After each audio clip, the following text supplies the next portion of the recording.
recreation, when you think of the end times, you think of how like God is going to just destroy everything and then make it new, kind of like a Lego building. You know how children will smash their Lego buildings and you have little pieces and you smash it so you can make something else. But that's not what recreation really is, right? So a lot of people tend to ask this question. So once again, when this world is being recreated during these end times, is it only the religious world that's going to be recreated, or other aspects of life and other parts of the world as well? That is the question for Jackson. If there's any other person who would like to give their take on this question of recreation, is it going to be the entire religious world, or is it the entire world? If anyone would like to give some insight.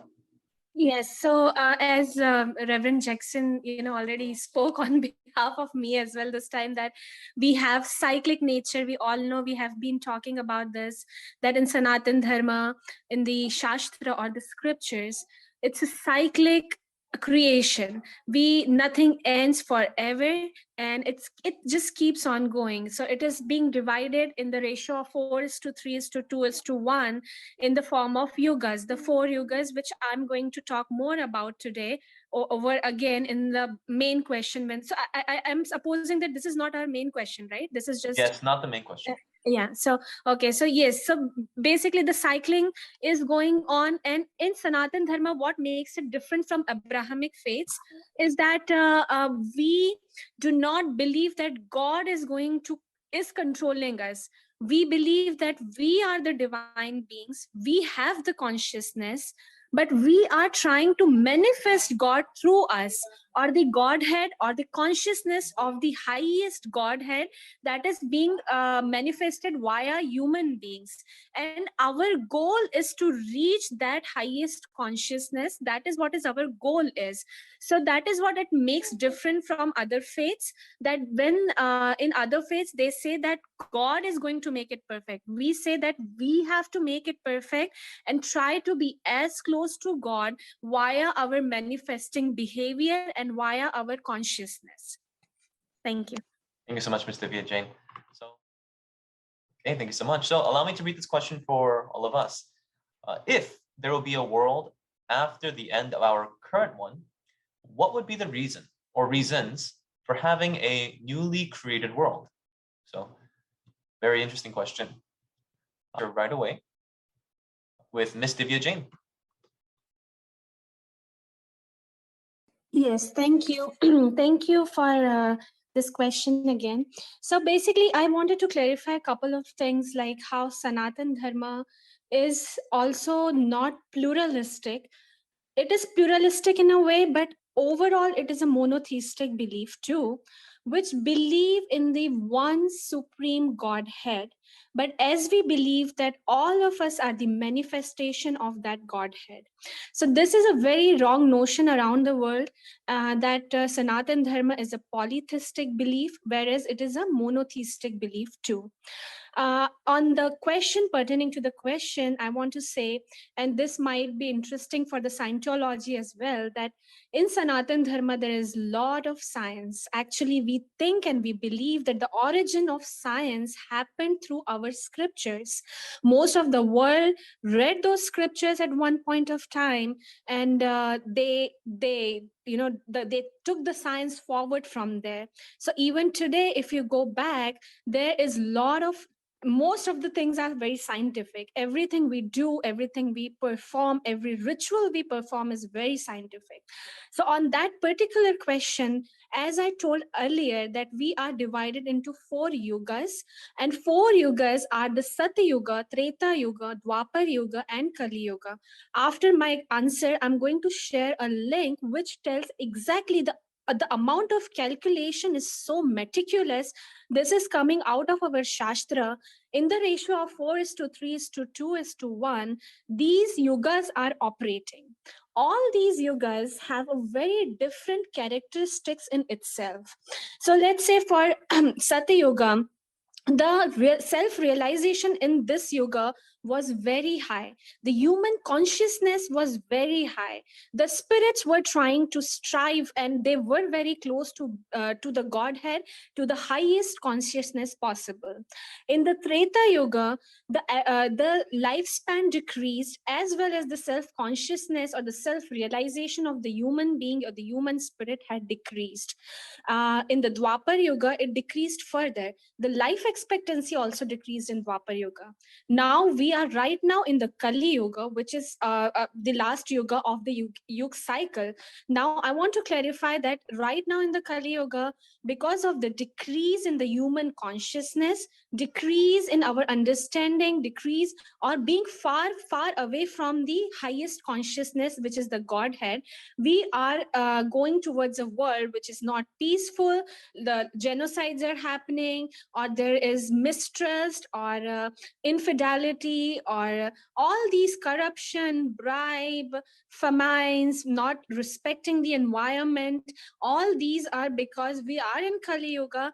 But can we stop it? Yes, definitely we can stop it by keeping our consciousness still high.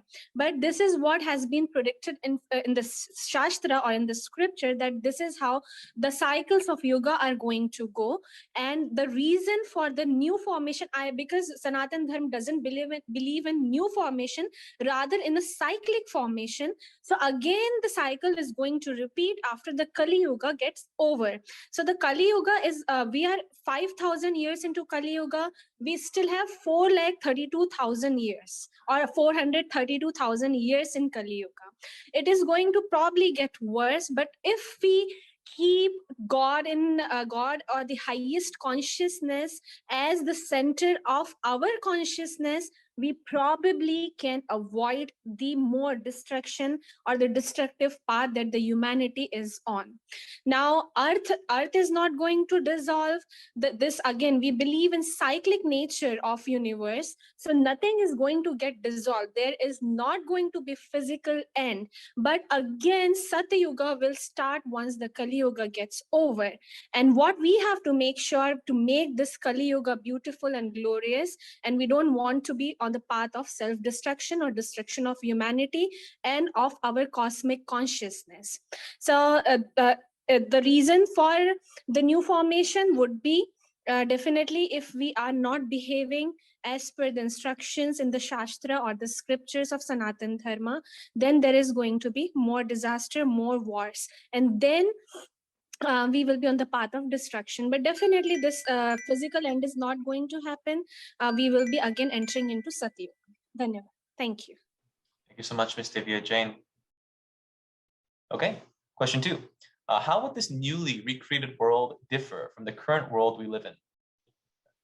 So very simple question, right? How would this newly recreated world differ from the current world we live in? So just a clarification for all the panelists, just one more time, because this topic feels very repetitive for some. I think that was one feedback that we received. Why are we talking about the same topic? It might seem like the same topic, but it's focusing on a completely different aspect. When this world is recreated, how will it differ within people's lives from what we live in right now? Completely different aspect of why is there recreation? When is there recreation? What is recreation? Now, this question is focusing on when that recreation happens. Whatever that recreation is, when that recreation happens, how will it change from how we're living right now? So I hope that we can also notice those minor differences within the questions as well. Okay, so without further ado, if we can go back to moving on to our next panelist then for question number 2, I think we can have Ms. Divya Jain whenever, okay, whenever you're ready. Yeah. So again, as we believe in the cyclic nature of the universe or any process for that matter, we do not believe that there is going to be eternal beginning or eternal end. And thus, but yes, in the Yuga, when the Yugas are going to change in the cyclic manner, we believe that in Satya Yuga, which is the next to come, or the age of truth, the embodied souls will have no visible or tangible physical bodies like how do we have right now. They will be the purest of souls from the previous time cycle who were most recently drawn into the field of nature for the purpose of creation. They will have only one body, the bliss body. Hence, the enjoyed bliss will be their natural state, and hence the omniscience. They will be pure, they will be without impurities, and they will abide in truth and live virtuously with highest human consciousness possible. Beings of this age will have godliness and divine qualities as their natural state. They will possess only sattva. So we believe in three factors: sattva, rajas, and tamas. Sattva is the purest form. Rajas is the medium one, which is worse than sattva but better than tamas. Tamas is the darkest form, which is, and it is in terms of virtues, it is in terms of godliness.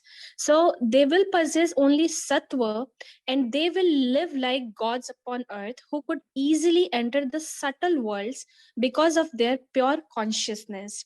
Now we have lot of different kind of levels of spirit or levels of consciousness, I would say. So there is subtle body, there is a bliss body, there is a physical body, so there are a lot of astral bodies. Again, I'm going to share the link after my discussion so that you can refer to the link. And they will seer, also be the seer and knowers of the self, to whom the truth will reveal upon themselves as they withdrew into the blissful state of the self. So there is going to be a lot of truthful, they will be free from selfish desires, lust, anger, pride, greed, and envy. They will live virtuously and will adhere to Sanatan Dharma. They will they will be depending upon pure prana is basically nothing but again the consciousness. And they will possess siddhis, which will be supernatural abilities with which they could perform superhuman tasks, you can say. They will be pure and divine, that gods treated them with respect, they will treat them with respect, and occasionally will fight the demons, which is asuras as we say it. And definitely there is going to be, they will live longer. So in like most other people specify, they will be living more longer. And the purity of consciousness, the purity of body, the relative closeness to God, and consciousness wise they will be highest. So they will not have any lust, greed, envy, jealousy. And they will be very inclusive. What we are facing today is the exclusive religious concepts that say that, you know, we are the only one, or we don't want, we do not recognize other people, we do not. So that is all not going to happen in Satya Yoga. So that will be the difference from right now what we are in. But I personally, from what I understand, is that we should try to strive that level. We should all try to reach to that level. And that only, because it is not going to happen by some miracle, or somebody, you know, somebody will say, hey, I'm going to just change everything overnight, or in a minute I'm going to change everything. It is us humans will have to strive for that consciousness, for that higher ability of being a godhead or being close to the godhead. So that is our efforts that we need to put in. So on that note, I'll finish my answer. Dhanyavad. Thank you. Thank you so much.